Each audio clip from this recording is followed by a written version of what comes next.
नमस्कार साथियों, स्वागत है टॉक विद सुजीत पर। मैं हूं सुजीत कुमार। आज चर्चा करने वाले हैं पाकिस्तान में हो रहे प्रोटेस्ट के बारे में। देखिए, पाकिस्तान पे जो प्रोटेस्ट हो रहा है उसके पीछे कारण क्या है, क्यों हो रहा है और उनकी डिमांड क्या है जो प्रोटेस्ट कर रहे हैं, ये सारा कुछ जानेंगे इस वीडियो के अंदर।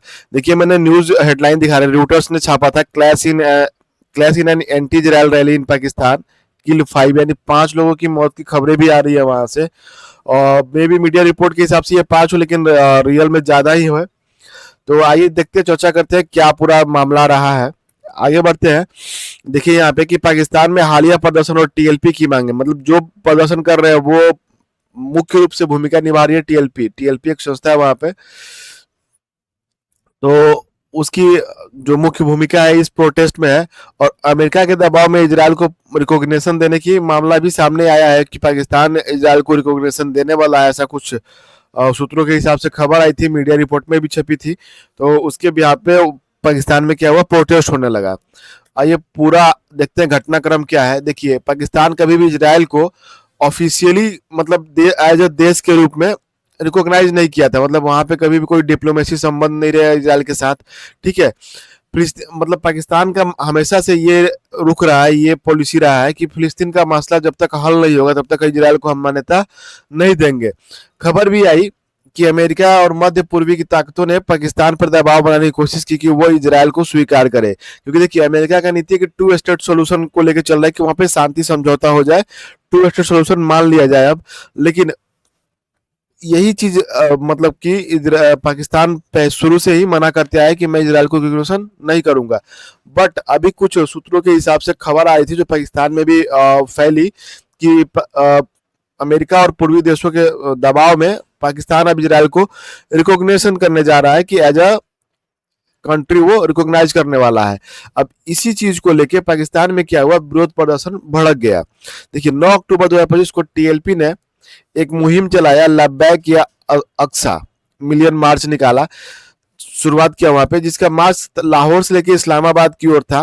मतलब जो एम्बेसी था ना वहां पे अमेरिका का, वहां वहां तक, मतलब ये निकालने वाले थे मार्च।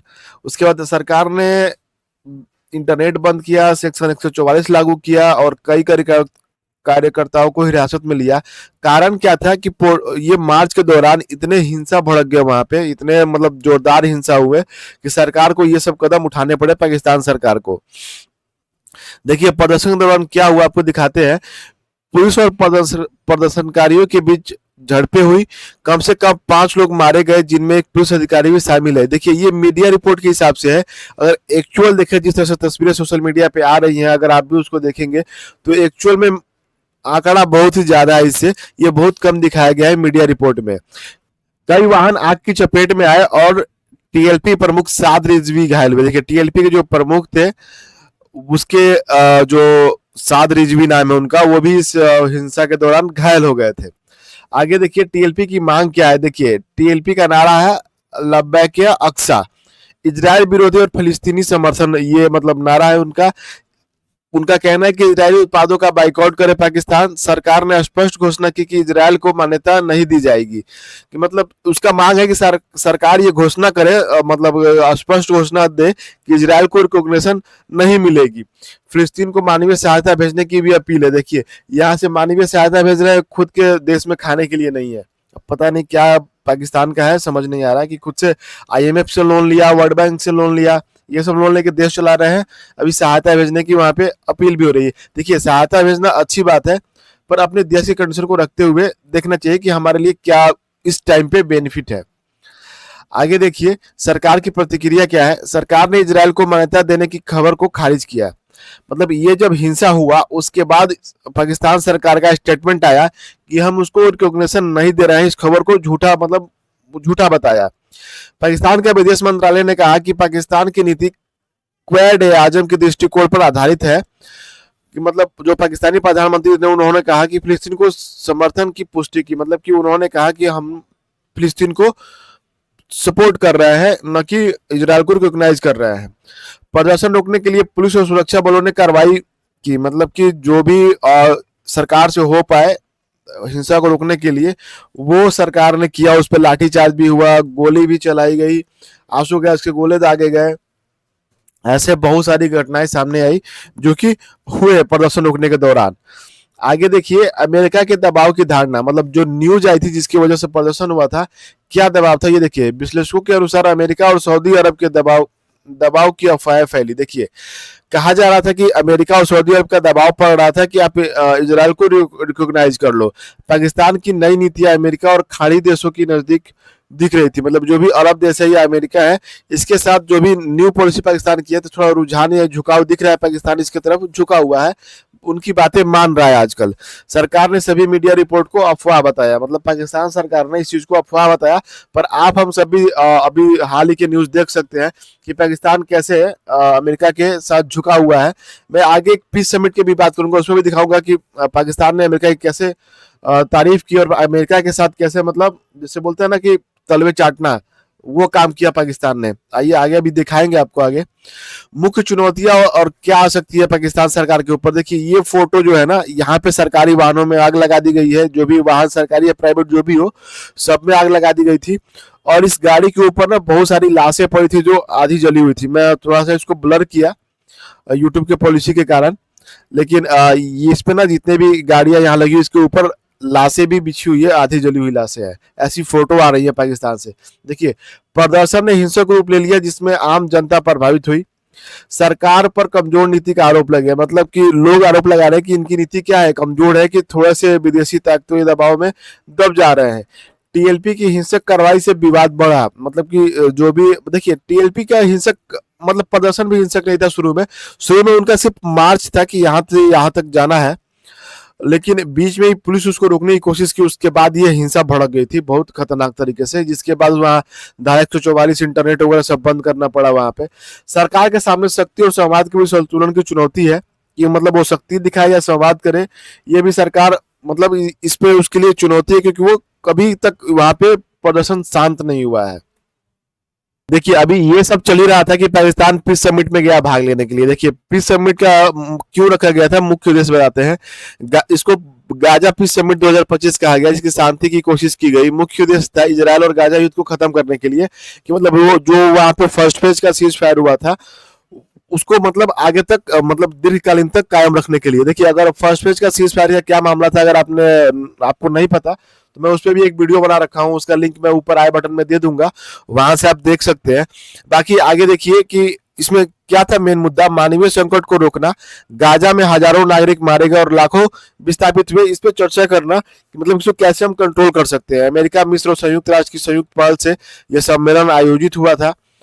पुनर्निर्माण योजना और युद्ध के बीच अस्थायी प्रशासन की चर्चा, कि मतलब कि जो भी वहां पे दिक्कत हुआ है गाजा के अंदर, जो भी नष्ट हुआ है उसका मतलब रिकंस्ट्रक्शन हो उसका, और युद्ध जो है अस्थायी तरीके से रुक जाए, क्योंकि अभी क्या है, युद्ध टेम्परेरी बेस पे रुका हुआ है, क्योंकि वहां पे फर्स्ट फेज ही समझौता हुआ जिसपे सीज फायर के लिए रुका हुआ है। उसके बाद भी अभी खबर आई है कि वहां पे इजराइल की तरफ से गोलीबारी हुई और 5 लोगों की मारे जाने की खबर है।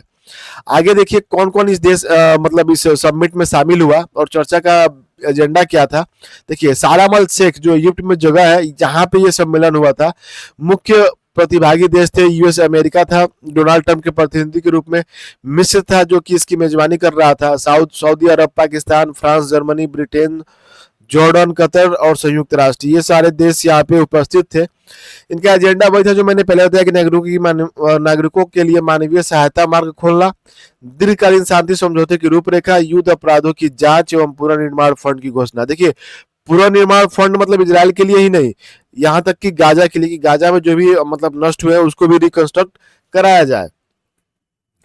आगे देखिए पाकिस्तान का बयान और ट्रंप की तारीफ। देखिए, वहां पीस समिट में पाकिस्तान ने ट्रंप के तलवे कैसे चाटे, क्या क्या पाकिस्तान ट्रंप के तारीफ में बोले।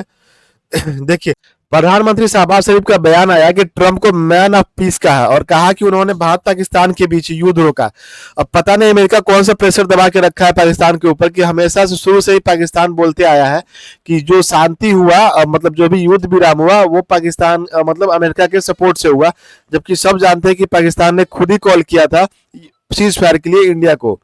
आगे के पाकिस्तान ने कहा कि हम ट्रंप की शांति प्रयासों की सराहना करते हैं और उन्हें नोबेल शांति पुरस्कार के योग्य मानते हैं। मतलब पाकिस्तान के पीएम जो शहबाज शरीफ थे वो ट्रंप को नोबेल पुरस्कार के मतलब लिए मतलब ये भी बात बोला था उन्होंने कि नामांकन किया था और योग्य मानते हैं कि उनको नोबेल मिले। अब पता नहीं किस बात की नोबेल मिले, युद्ध कराने की, युद्ध शांत कराने की, हमें समझ नहीं आ रहा है। पाकिस्तान ने गाजा युद्ध विराम, मानवीय सहायता और मुस्लिम एकता की अपील की है कि वहां पे मानवीय सहायता किया जाए, ऐसा पाकिस्तान का कहना है। आगे देखिए अभी भारत की रणनीति क्या रही इस पे, कि भारत को भी बुलावा आया था वहां पे कि मतलब आप भी पीस समिट में आइए, मोदी को बुलाया गया था वहां पे, पर मोदी ने वहां जाने से इनकार कर दिया। भारत की ओर से विदेश राज्य मंत्री जो भी थे कीर्तिवर्धन सिंह, वो वहां गए प्रतिनिधि बन के। भारत का फैसला रणनीतिक था, कुछ मीडिया रिपोर्ट के मुताबिक माने तो पाकिस्तान के प्रधानमंत्री की वहां मौजूदगी थी, इसलिए पीएम मोदी को वहां नहीं भेजा गया। भारत ने स्ट्रेटेजिक ऑटोनोमी बनाए रखी, यानी किसी पक्ष में झुकाव नहीं दिखाया। विदेश मंत्रालय ने कहा कि शांति प्रयास जो हो रहा है, पीस समिट हो रहा है, इसका हम समर्थन करते हैं, लेकिन भारत की तरफ से वो प्रतिनिधित्व स्तर तय करेगा कि वहां कौन जाएगा। मोदी ने कहा कि भारत गाजा में नागरिकों की सुरक्षा और अस्थायी शांति के पक्ष में है, मतलब कि जो भी पीस समिट हो रहा है इसके पक्ष में हम लोग हैं कि शांति वहां होना चाहिए। आगे देखिए निष्कर्ष क्या निकला इस सारी चीज का और असर क्या है। देखिए जो भी पाकिस्तान में प्रोटेस्ट हुआ, यह मुद्दा 3 चीजों से जुड़ा है, धार्मिक, राजनीतिक और भू राजनीतिक से। मतलब कि वहां के जो भी सीमा बॉर्डर है फिलिस्तीन का, उसके विवादों से भी जुड़ा है, राजनीतिक भी जुड़ा है और धार्मिक मामलों में जुड़ा है कि उनके मुसलमान भाइयों के साथ अत्याचार हो रहा है। देखिए यहाँ पे सरकार के साथ, पाकिस्तान सरकार के साथ चुनौती क्या है कि अगर सरकार झुकेगी तो कट्टरपंथी समूह यानी अभी टीएलपी है, आगे चल के कोई और संस्था भी ऐसा हिंसक प्रदर्शन करेगा ताकि सरकार फिर से झुक जाए। अगर नहीं झुकती है तो लोगों के बीच असंतोष पैदा होगा कि हम कितना भी कुछ कर ले, सरकार अपने हट पे अड़ी हुई है, मतलब कि तानाशाह सरकार के रूप में जाना जाएगा। तो यहाँ पे अब पाकिस्तान सरकार के पास चुनौती है कि इस प्रोटेस्ट को कैसे कंट्रोल करती है और वह जो प्रोटेस्ट जो प्रदर्शनकारी है उनके साथ कैसे बात करती है। फिलहाल इस वीडियो में इतना ही। अगर आप हमारे चैनल पर नए हैं तो चैनल को सब्सक्राइब कर लीजिए, लाइक करिए, आप अपना राय कमेंट करिए चैनल के वीडियो के ऊपर, मैं उसका रिप्लाई जरूर दूंगा। शेयर करिए अपने दोस्तों के साथ। बाकी इस वीडियो में इतना ही, मिलते हैं नेक्स्ट वीडियो में, तब तक के लिए धन्यवाद।